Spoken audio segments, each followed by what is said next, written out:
All right, welcome back to the channel. Here's my short and sweet Nikon Nikkor 500mm f4 FL review. I promised this for a few videos, and it's been a little bit of a struggle putting it together, but I'm happy to be finishing this up. You can hear some sandhill cranes in the background, right there. They're up in the sky. Awesome. But yeah, so we're going to go over a few things.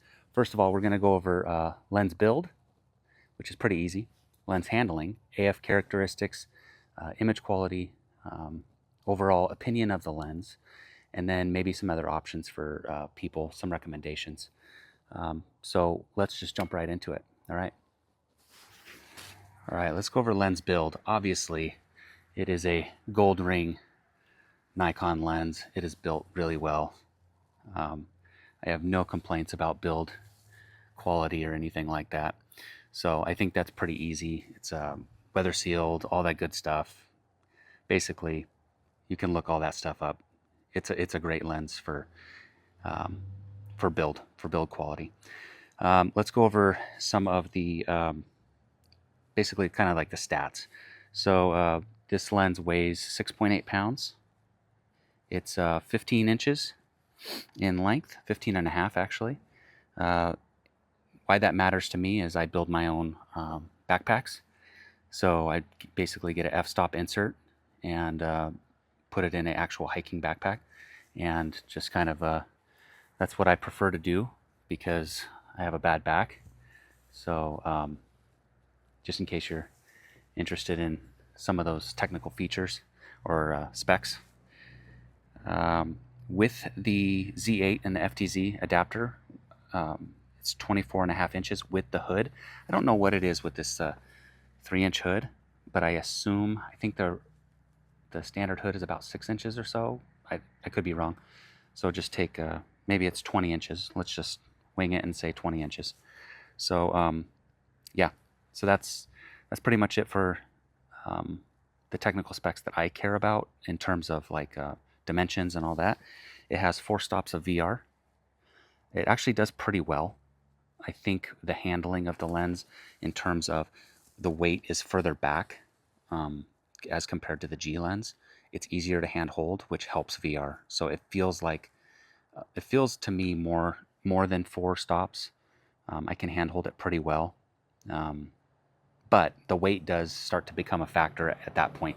So it is 6.8 pounds, just the lens. But with this whole setup right here, it's about 10 pounds.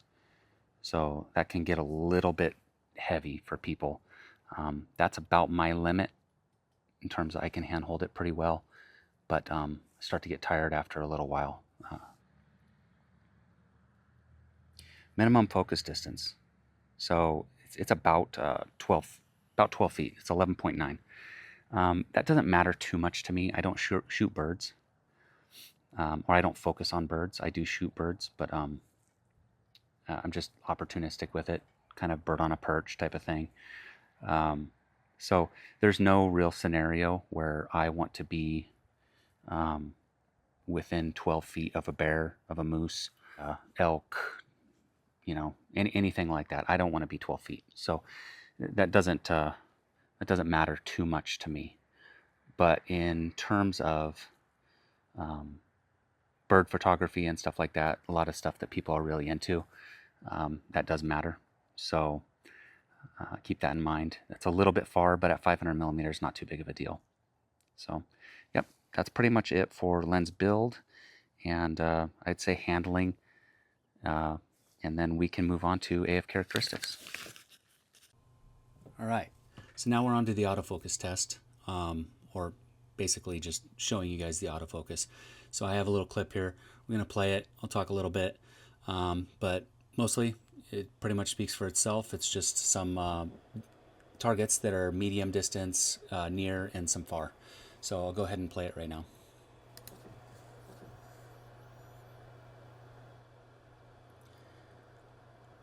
All right, so that's a tree. It's mid distance.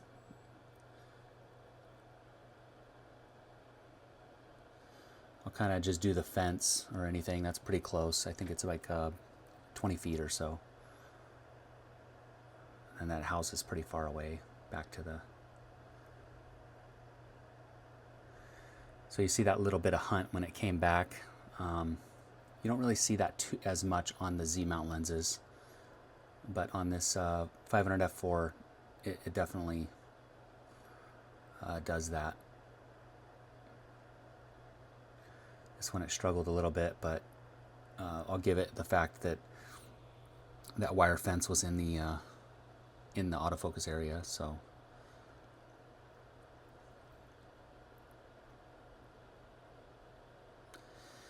as you can see with that F mount, it kind of like does this weird little pulse at the end, and I only think that's weird because it doesn't do that with Z, and it sometimes causes some problems when you're first acquiring focus. But overall, not bad. For comparison, I had the 180 to 600 for a little bit, and I'll go ahead and just show that clip here.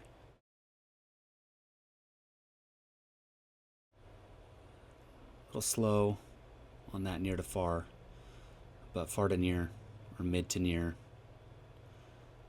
pretty quick. You see how much more confident it is. It just snaps like right onto focus. It's not perfect every time, like right there it fluttered, but I think that's just, there's some, the fence is kind of right there and causing some problems, but still overall you can see the difference. It's much more confident.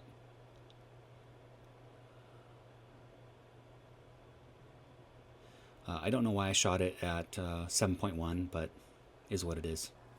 So that kind of wraps up the autofocus, and just overall, I would say that Z-mount lenses do a lot better. In my experience, I would say also that Canon does a much better job with EF lenses adapted to RF cameras.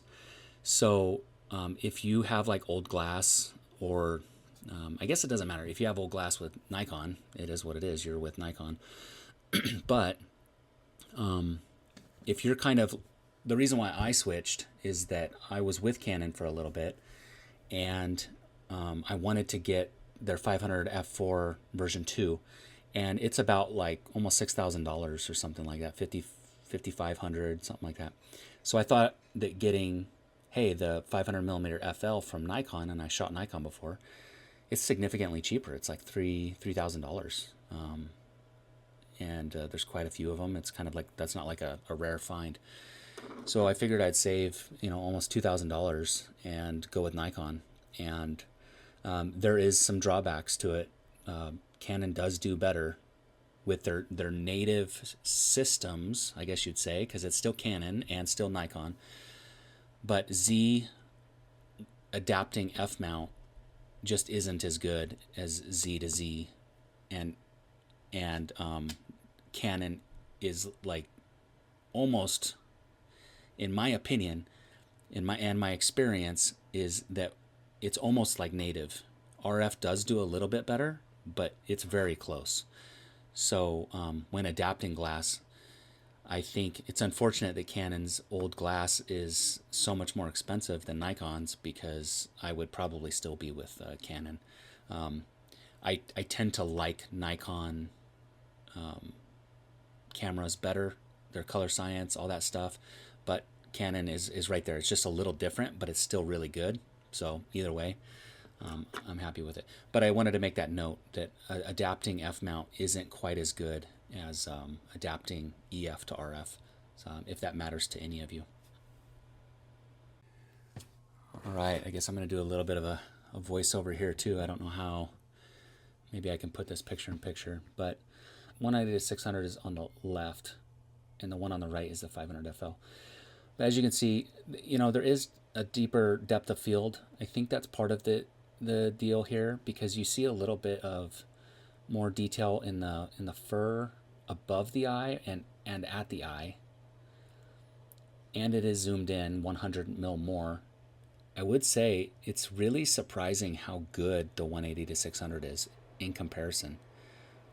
It's really, really nice. lens that quite frankly shocked me. I borrowed it from Nikon NPS. Yeah,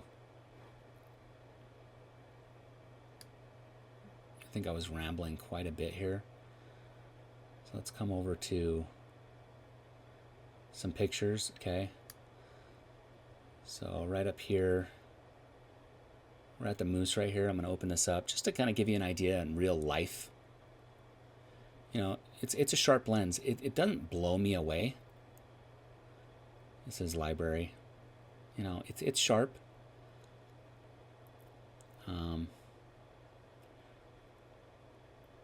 And it looks pretty good. You just add a little bit of contrast to it, and they look really good printed. See, that looks pretty good. I mean, you can't ask for you can get sharper than that. I have with the 400 mil 4.5. I think is sharper than this lens, honestly. But it is great. I mean, that's good. That's good sharpness to me. So, all right, let's go ahead and wrap this up. All right, who is this lens for? Budget conscious shooter who needs f4. That's pretty much the meat and potatoes right there. If you don't need f4 and you could do 4.5, then I would recommend going with the Z-mount lens, the 400 4.5. If you need 500 mil, you don't care about f4, get the 500 PF. If you're budget conscious, I would then also say strongly consider the 180 to 600. The 180 to 600 is fantastic. It's a very sharp lens, very nice, nice zoom range. I highly recommend it. I was very skeptical of that lens until I borrowed it from Nikon NPS. It's fantastic. I loved it. I have great images from it, and I'm saving for it. So I think it's a great option. The 500 f4 FL. I think that if you don't need f4 on a budget, there are better options. That's my opinion. In terms of weight, you have so many different options really with Nikon. Is you can adapt the 500 PF, which I know autofocus is just a little bit more confidently with that for whatever reason. It's still not as good as the Z lenses, but the 400 4.5, fantastic. The 180 to 600. I have never shot the 100 to 400, but everyone talks really well of it, so that's an option too. So basically, just if you need that f4 and you're on a budget, that's technically me. But I do think about going back to the 400 mil 4.5. That was a fantastic lens. I do regret getting rid of it now that I've been shooting for a while, but not enough to just bail out and get rid of my 500 f4. It works very well. It's sharp. Sometimes if I stop it down just a little bit to f5 or f4.5, it's very, very good.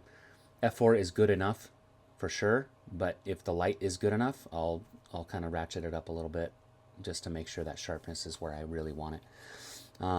And then the depth of field is fantastic on this lens, and it's not too heavy for me. I can see it being too heavy for some people, but it's right at the limit. I'll get tired, and after a few hours of kind of lugging it around, but it's not too bad. So for what I shoot, perched owls, moose, bear, elk, deer, basically ungulates and all that, or just any birds perched, I don't need the most confident autofocus right off the bat. Once it grabs, it's pretty good. So I'm happy with the lens. I'm happy with the purchase. I recommend it as a budget option. I do think that you would be better off if you have the funds to, go with like the 600 f4 FL. I've heard from many people who owned the 500 FL and upgraded to the 600 or the 400. I talked to a lot of people. They do not have quite as many complaints with the AF. and I've seen videos of people testing that out, and it is a little bit better than this lens for whatever reason. It's more along the lines of the 500 PF. So if you have just a little bit more money and you want that ultimate image quality at f4, I would recommend those based off, or f2.8, based off of what I've heard and seen video of. So those are always options as well. Still significantly cheaper than Canon, so that's why I'm sticking with Nikon. And if Nikon could go ahead and release a D500 version, 24 megapixels or above, so say a D7200, I would really love a 30 megapixel DX camera from Nikon. I'd be pretty happy. I'd have my D. I'd have my Z8 and my Z90, I think they're calling that, or Z500, whatever you want to say. Man, I'd be all over that. I'm not interested in the Z52. I don't want 20 megapixels. I don't see the point in that. I just put my Z8 in crop mode at 19 megapixels, and I pretty much got the same thing. So, shameless plug. If you need a print, or if you'd like a print, visit my store, jessehermanson.com/store. I'm running a sale right now, 20% off. Go ahead and pick that up, and I'll get that shipped out to you by the holidays. Other shameless plug, my calendars. I only have 10 left. I did pretty good this year getting those out of here early enough for the holidays, but I do have 10 left, and it's kind of slowed down a little bit. I have no doubt that I could get rid of these over the next month, but just giving that offer to you guys. Go to my website again, the store. I think it's on the third page for whatever reason. It's just always on the third page of my store, no matter what I do. But go ahead and take a look at that. I'll get those shipped out to you before Christmas. And take care. Hopefully you enjoyed this. Thank you.